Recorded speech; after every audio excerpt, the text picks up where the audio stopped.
Hello, I'm Brian Resney, President of Resney Wealth Management. I'm bringing you an important update today about the economy and the investment market so you can better understand not only what we see around the world economy, but how we're currently positioned within our client portfolios.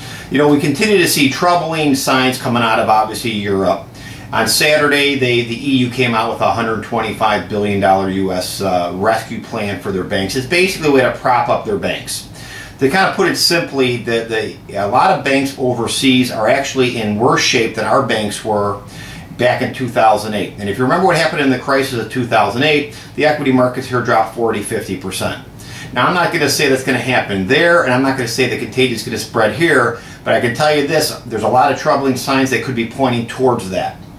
We are very defensive right now within all of our client portfolios, meaning if there's actually a lot of bad, we'll actually benefit on the upside.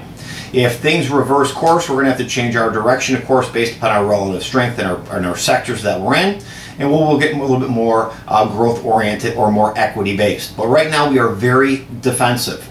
And that defensiveness is basically going to help protect us if the world starts falling apart over in Europe. We've got the Greek elections this weekend. I think that's going to be a big joke. We've seen multiple problems there over the last 2 years.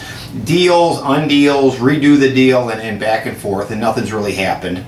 You've got Spain essentially in a depression. Their unemployment's at 24–25%. You've got Italy not fine. You've got Portugal and other countries that are probably in a similar manner. So what happens is if you bail out one, you're bailing out the next and the next and the next. Well, guess what, folks? The money just isn't there. And you can't just keep throwing good money after bad money. Eventually, you got to fix the actual problem, which is a structural problem, and debt, and unemployment, and lack of growth. So all these things need to be fixed. The Band-Aid's only going to be a temporary measure. And so what we saw then after Saturday's big $125 billion bailout for the Spanish banks is in the futures were basically up big over the weekend, meaning the futures anticipation that the market would be up on Monday, only to sell off big on Monday, basically reverse course. Then Tuesday was up, Wednesday was down, Thursday was up, and today now looks like it could be down for the day. We'll see what's going to happen. Anything goes. Every single day, it seems we get another rumor. The markets are trading strictly on rumors. This is going to happen, that's going to happen. We do not manage on rumors, we manage on facts. If relatively weak are risk assets, we're going to be out of those risk assets based upon our proprietary models. If risk is basically on, meaning they're going up in value and there's good value, we'll be in those. But right now, across the board, our portfolio and all of our signals and our strategies tell us to be more defensive. So we're going to do that. And temporarily, it may work, it may not work quite as well, but we have to protect the big downside. We're more concerned not about 3 and 5% movements, but we're concerned about 40 and 50% movements. And risk management, which we have in place, is going to be very important for our clients if, in fact, this whole European crisis basically comes to a head. At the end of the day, the United States obviously needs to get their act together on a fiscal responsibility, on a budget, and grow this economy, and all the rest of the world needs to do the same thing. Initial jobless claim numbers came out yesterday, and again, they were worse than the week before. So what's happening now is, while the job numbers were getting a little bit better over the last, let's say, 6 months, in the last couple months, they're starting to get a little bit worse, and they're starting to roll over. What does that mean? Is this just a slowdown for the summer, or are we actually seeing a slowing economy, which is already under 2% GDP growth for this year? That will be troublesome. So, of course, the next rumor starts, which is our Federal Reserve is going to do QE3. I think that would be a huge mistake, but they may do it, and you might get a temporary lift of the lifeboat, and only to see things settle back down. That's my gut opinion on this whole thing. QE3, QE55, all these things realistically are not good for the economy, and that doesn't actually fix the structural problem.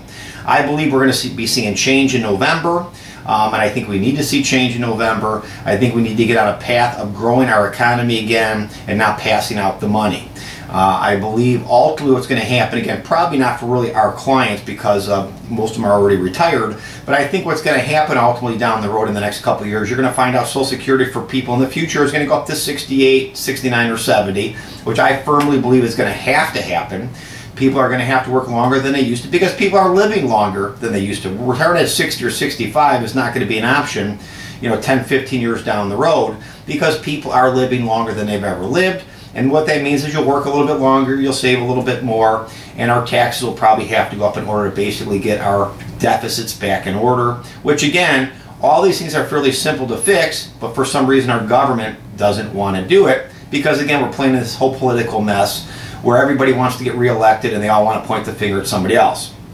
I believe most of these people, unfortunately, don't do any of us justice. There's a few politicians that actually are doing a quality job, and I could probably name 5, and that's about it. But at the end of the day, most of these people are career politicians and are not actually doing what they are elected to do.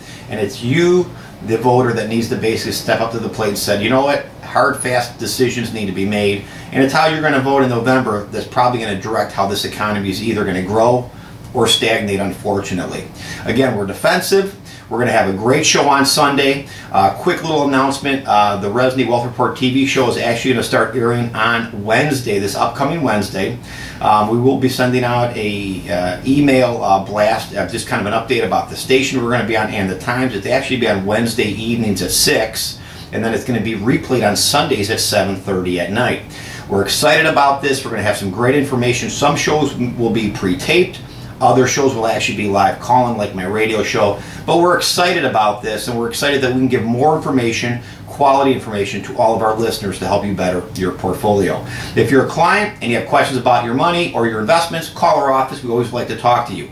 If you're not a client and you want to become a client, it doesn't hurt to talk and get a second opinion. Call our office for a consultation, and make sure that you have yourself a safe and profitable weekend, and make sure you do have a chance to listen to this Sunday show. And watch for that announcement on our TV program that's going to start next Wednesday. Have a great weekend.